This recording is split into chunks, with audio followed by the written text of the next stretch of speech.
You know how we always hear that atoms are the smallest things ever, the basic building blocks of, well, everything?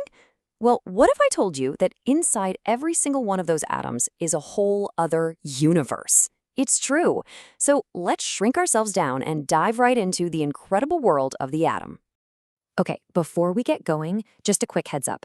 This is part 4 of a really cool 20-part series all about getting into chemistry, put together by Virtualization Options LLC.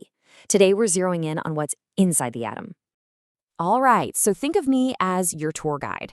We're not about to read from a dusty old textbook. Nope, we're going on an adventure, exploring this wild, dynamic world that's so ridiculously small, it's kind of hard to even wrap your head around. Okay, first rule of our tour. Throw out that old idea of atoms being these tiny, solid, boring marbles. That's not it. The real deal is so much cooler. Every single atom is this buzzing, energetic little system with its own unique layout. And honestly, understanding that layout, well, that's the key to understanding pretty much all of chemistry. So that's the big question, isn't it?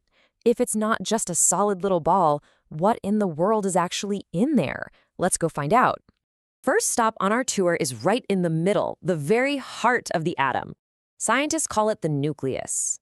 And a great way to think about it is like the super dense, heavy downtown core of a city. It's where all the action and almost all the weight is packed in.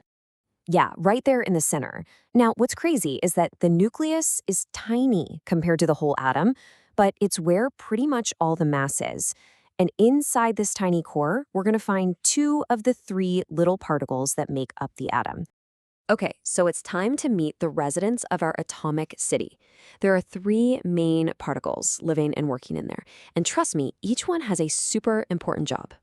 First, let's talk about the proton. The proton has a positive charge, and you can think of it as the atom's ID card. I mean, this is its number 1 job. The number of protons tells you exactly what element you're dealing with. It's non-negotiable. You change the number of protons, you've completely changed the element. It's that big a deal.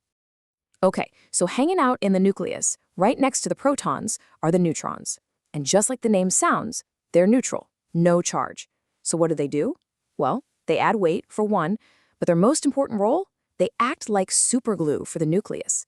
See, all those positive protons, they should be pushing each other apart, right? Like magnets. But the neutrons hold everything together.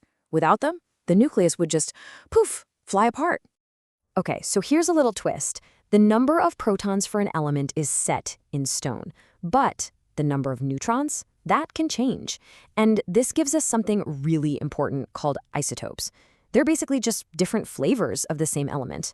You've probably heard of carbon-12 and carbon-14, right? Well, they're both carbon, they both have 6 protons, but carbon-14 just has a couple of extra neutrons hanging around. That's it.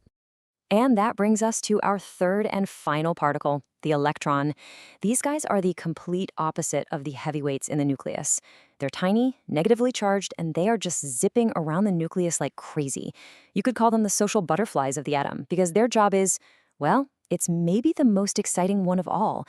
They are responsible for, and I mean this literally, all of chemistry. And this is the part you really gotta get. Anytime atoms hook up to make a molecule, anytime any chemical reaction goes down, like rust forming on your bike or even your own body breaking down food, it's all about the electrons. They're either being shared or swapped between atoms. They're like the money that makes the entire world of chemistry go round. All right, so we've met our 3 key players. Now let's see how they work together to build a nice, stable, neutral atom. The kind that makes up, well, everything. So here's the recap. You've got your proton, positive charge, sitting in the nucleus, basically shouting, I am this element.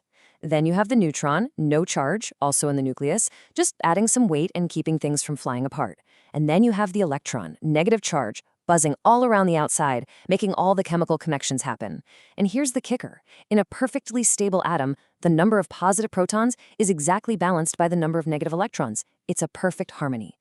So I want to leave you with this one last thought. We know now that the proton number is everything. It's the atom's identity. So what happens when you have just 1 proton? What about 6? Or what if you have 79? Well, each of those numbers gives you a totally unique element.